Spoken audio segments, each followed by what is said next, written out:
मागील 2 वर्षापासून दिवा पूर्व मुंब्रा परिसरात बंद घरांचे बाथरूम, खिडकीचे ग्रिल उचकटून तसेच मुख्य दरवाजाचा कडी कोयंडा उचकटून अज्ञात व्यक्ती घरफोडी चोरी करून घरातील सोन्या चांदीचे दागिने लंपास करून फरार होत होता।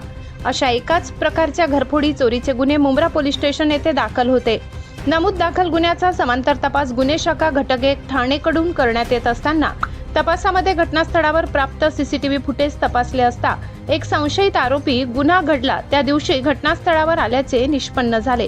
आरोपित नामे शिवाजी गोपाळ संते याला टिटवाळा पूर्व ठाणे येथून प्रस्तुत गुन्ह्यामध्ये दिनांक 2/3/2026 रोजी अटक करण्यात आली। आरोपीकडून गुन्ह्यात चोरी केलेले 1,39,00,000 रुपये किमतीचे 1.3 किलो वजनाचे सोन्याचे दागिने हस्तगत केले आहेत। मुंब्रा पोलीस स्टेशनच्या हद्दीमध्ये दिवा परिसरात घरफोडीचे गुन्हे घडत होते। त्या अनुषंगाने मुंब्रा पोलीस स्टेशन येथे गुन्हे दाखल होते। त्याचा समांतर तपास गुन्हे शाखा घटक 1 चे पोलीस निरीक्षक सचिन गायकवाड, API घुगे आणि त्यांची टीम ही समांतर तपास करत होती ACP शेखर बागडे यांच्या पर्यवेक्षणामध्ये। त्यामध्ये पोलीस हवालदार संदीप महाडिक, पोलीस हवालदार प्रशांत लवटे, पोलीस शिपाई अमोल ढावरे आणि पोलीस शिपाई सागर सुळकर यांना गोपनीय माहिती मिळाली। त्याच प्रकारे तांत्रिक विश्लेषण सीसीटीव्ही फुटेजच्या आधारे या टीमने सदर घरफोडीचा आरोपी निष्पन्न केला। याचं नाव आहे शिवाजी संते, हा राहणारा टिटवाळा कल्याणचा आहे। त्याला अटक करण्यात आली। त्याच्याकडून एकूण 48 गुन्हे उघडकीस आलेले आहेत घरफोडीचे, ज्यामध्ये 1 किलो इतका सोन्याचा मुद्देमाल जप्त करण्यात आलेला आहे, ज्याची किंमत 1,39,00,000 रुपये इतकी आहे।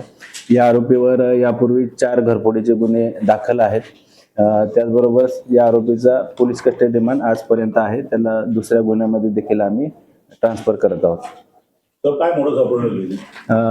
घराचे किंवा बाथरूमचे ग्रिल वाकवून किंवा ग्रिल ते तोडून तो आत घरामध्ये प्रवेश करून घरफोडी करतात। तर एकच आरोपी आहे का त्याचे अजून साथीदार आहेत? सध्या गुन्ह्याच्या तपासामध्ये एकच आरोपी निष्पन्न झालेला आहे। अजून काय त्याचे साथीदार असण्याची शक्यता आहे। त्या अनुषंगाने तपास सुरू आहे। सर, किती वर्षापासून घरफोडी करतो? मागील 2-2.5 वर्षापासून तो या परिसरामध्ये दिवा परिसरामध्ये घरफोड्या करत आहे। तर आता उन्हाळ्याच्या सुट्ट्या पडणार आहेत, सगळे लोक गावी जाणार आहेत, आणि नागरिकांना काय आव्हान कराल?